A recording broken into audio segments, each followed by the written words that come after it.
అలా ఆ రోజు నాకు ప్రాణదానం చేసిన సిరి వాళ్ళ కొడుకే ఈ క్రిష్.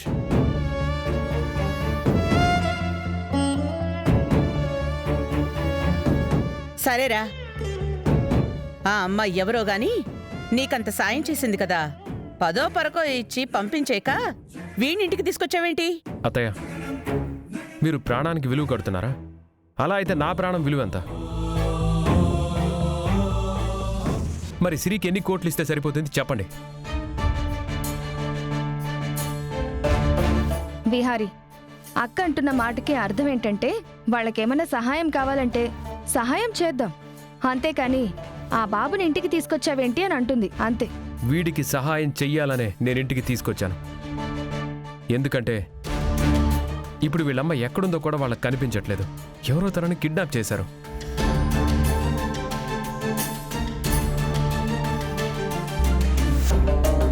అయ్యో, కనిపించకపోవడం ఏంట్రా?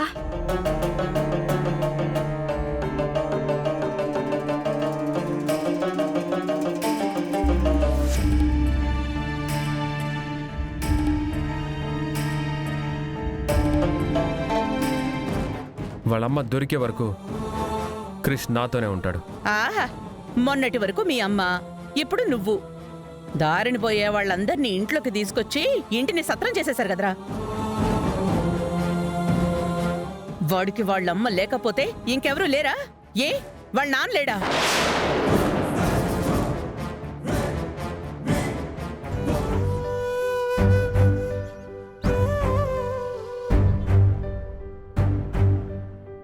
అత్తయ్య, వాళ్ళమ్మ నాకు చేసిన సహాయానికి నేను కృతజ్ఞతగానే ఈరోజు వాడిని ఇంటికి తీసుకొచ్చాను.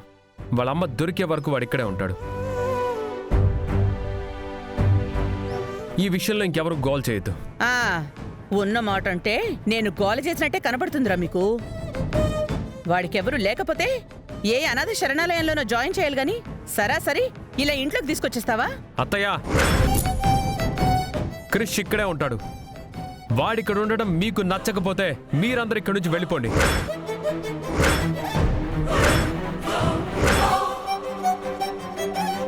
అంతేగాని ఇక్కడ ఎవరికి ఇష్టం వచ్చినట్టు వాళ్ళు మాట్లాడకండి.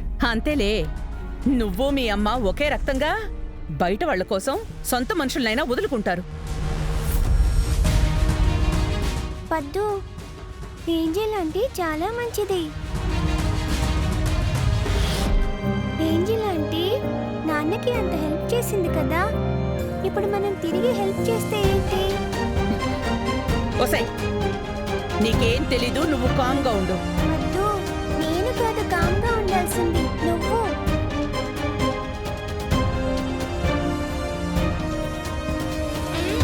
బ్యాట్మ్యాన్, నేను వెళ్ళిపోతాను బ్యాట్మ్యాన్. నువ్వెక్కడికి వెళ్ళడానికి వీల్లేదు. మీ అమ్మ దొరికేంత వరకు నీ బాధ్యత నాదిరా. ఊళ్ళో ఉన్న వాళ్ళ బాధ్యతలన్నీ నెత్తి మీద పెట్టుకోరా.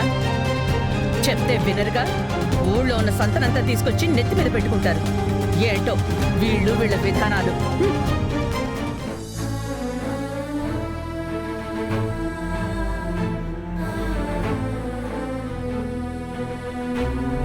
రేపడు బాబు, వీడిని కొంచెం జాగ్రత్తగా చూసుకోవాలరా. అలాగే బాబు.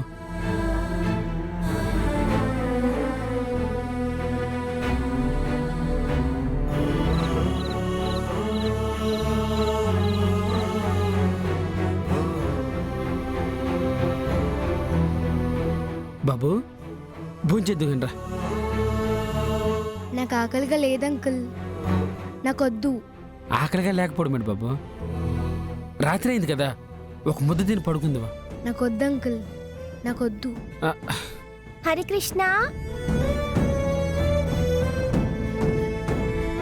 హరికృష్ణ, నీకు హరికృష్ణ అంటే నచ్చదు కదా, మరి పలికావేంటి? హరికృష్ణ అనే పిలుపు మా అమ్మకి చాలా ఇష్టం, అందుకే పలికాను. సారీ హరికృష్ణ. సారీనా? సారీ ఎందుకు చెప్తున్నావు? నేను నిన్ను చాలా సార్లు హరికృష్ణ హరికృష్ణ అని ఏడిపించాను కదా, అందుకే క్రిష్ సారీ చెప్తున్నాను. పర్లేదులే సిరి. ఫ్రెండ్స్ ఫ్రెండ్స్ అలా కాదు, చెయ్యి కలపాలి. ఫ్రెండ్స్.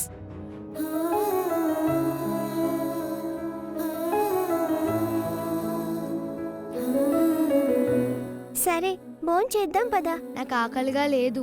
నీకు భోజనం వద్దైతే నాకు కూడా భోజనం వద్దు. అదేం సిరి, నాతో నీకెందుకు? నువ్వు వెళ్ళి తిను. లేదు, నువ్వు తింటేనే నేను తింటాను. నువ్వు వెళ్ళి తిను ప్లీజ్, నాకొద్దు. పోనీ ఇంకెవరైనా తినిపిస్తే తింటావా? మామూలుగా మా అమ్మ తినిపిస్తుంది.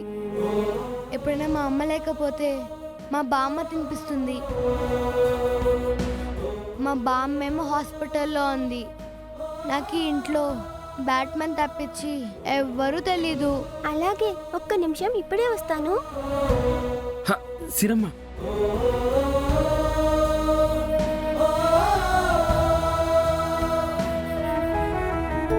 క్రిష్, ఇదిగో నీకిష్టమైన బొమ్మ.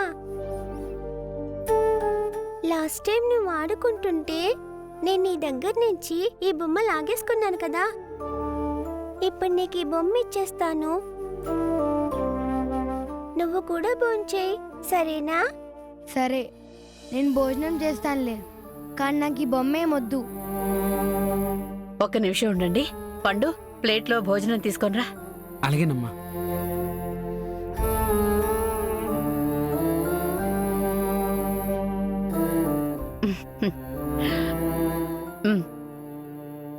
మీ ఇద్దరికి నేను తినిపిస్తాను, సరేనా? సరే నాని. ఇదిగోండమ్మా.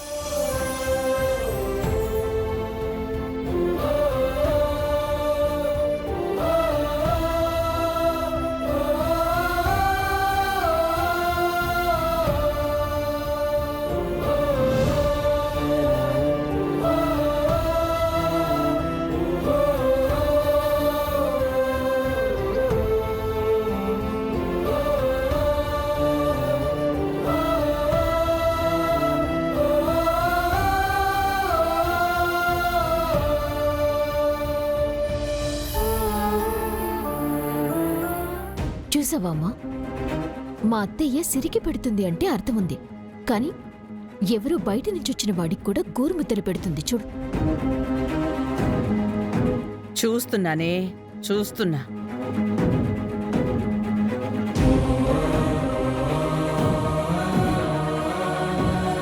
అబ్బబ్బబ్బబ్బబ్బబ్బబ్బా, భలే గోరుముద్దలు తినిపిస్తున్నావుగా. పిల్లలు కదా వదినా, అందులో పాప వాళ్ళమ్మ కనిపించట్లేదన్న బాధలో ఉన్నాడు, అందుకని తినిపిస్తున్నాను. నీకు పొరాయి వాళ్ళని తీసుకొచ్చి నెత్తి మీద పెట్టుకోవడం అలవాటేగా. మళ్ళీ దాని గురించి నాకెందుకు చెప్పడం? ఏ పద్దు, ఏంటంటున్నావు? ఏ సిరి, చిన్న పెద్ద లేదా? మా అమ్మని పద్దు అని పిలవద్దు. నాకు ఇలాగే అలవాటు, నేను ఇలాగే అంటాను.